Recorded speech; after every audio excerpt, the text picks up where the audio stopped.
Now I know what you must be thinking, this has got to be some extraterrestrial landscape carved out by giant earth-eating worms. Well, as cool as that would be, it's not. This is salt marsh, and it's beautiful.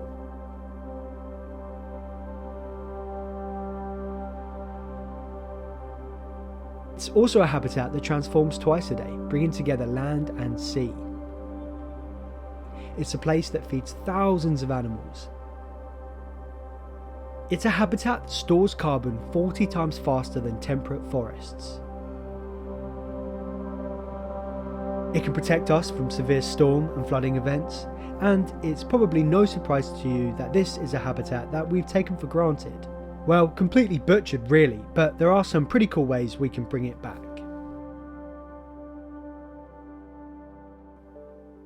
So for me personally, salt marsh sits in kind of a funny place.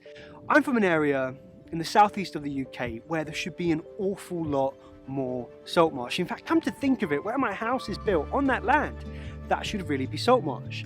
But instead what we've got here is we've got the river, which has been penned in entirely by the seawall, and the land beyond it, which should be salt marsh, is agriculture. This is reclaimed land for agriculture. That's what they call it. This land has been reclaimed. And to me, that's kind of an odd saying. It's kind of an odd phrase, because how can you reclaim land that you've never truly owned? This is, in effect, stolen land. This land has been stolen from its natural state, which is salt marsh.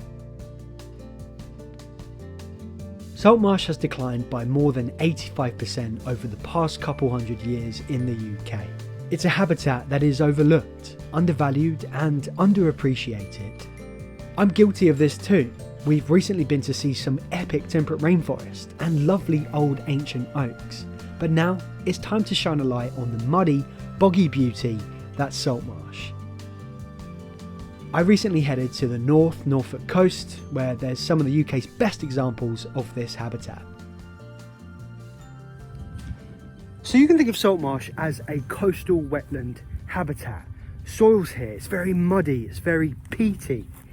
It's categorised by this low-lying vegetation here in the temperate zone, and in the tropics you get mangroves where you get trees, but here it is very much just a marshland. It reminds me of something like out of Lord of the Rings. Salt marsh naturally forms in sheltered areas of the coast where mud and silt is deposited, and then these pioneer plant species can take root. Now, all of these plant species have different tolerances to flooding. And to salt too. Species like samphire are tolerant of both, but it's unfortunately the wrong time of year for it, what with it being mid-December. Looking across the marsh during winter, it can appear lifeless. But I do think on balance we'll have to return during the more vibrant months of the year. But during winter, it's these mudflats which extend out beyond the salt marsh, which are so crucial for wildlife. And as the tide retreats, it opens up this massive feeding ground, these mudflats which are just full of invertebrates, and the birds come down and they just gobble it up. It's like a massive muddy buffet. I think I'm going to pass on it though. What really excites me about salt marsh is what it does for our planet, what it can do for us. Per hectare, salt marsh can store more carbon than other habitats such as forests. Recent research indicates that salt marsh can store carbon 40 times faster than temperate forests.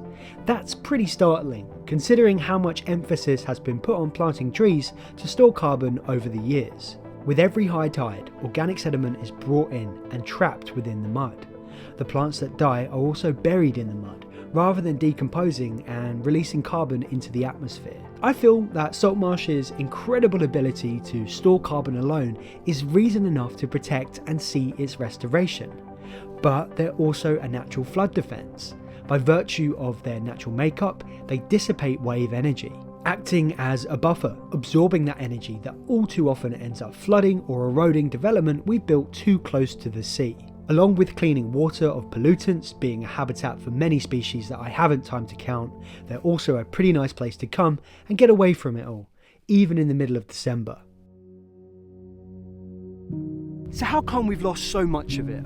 Well, I'm back where I live, and here in the UK we've pretty much drained it and we've converted it into lands which kind of suit our own needs. As well as losing it directly through conversion, we're also now losing what's left to coastal squeeze.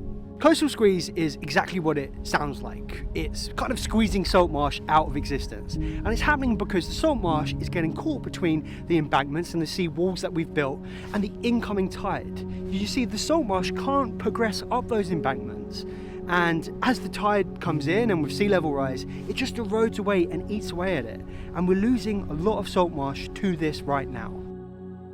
A really simple solution to this is known as managed realignment, which in other words is about strategically breaking down existing man-made seawall defences. This allows the tide back in, and this form of restoration is actually pretty passive.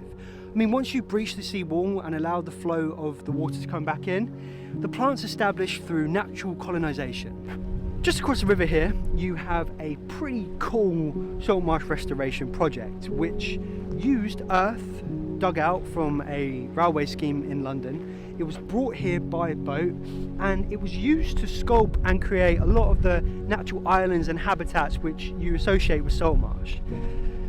It's a bit of an outlier when you think of salt marsh restoration, but nonetheless it is a pretty ingenuitive approach and one which we need a whole lot more of. I'm sure that we can agree salt marsh is a habitat we need to be more than just aware of. It's one we need to be actively protecting and restoring. So please do get in touch if you're working on a salt marsh restoration project. I do plan to come back with a much longer lens on a much sunnier day and film the wildlife properly. Actually, you better subscribe and become a member if you've got this far in the video. Thanks for watching. Leave curious.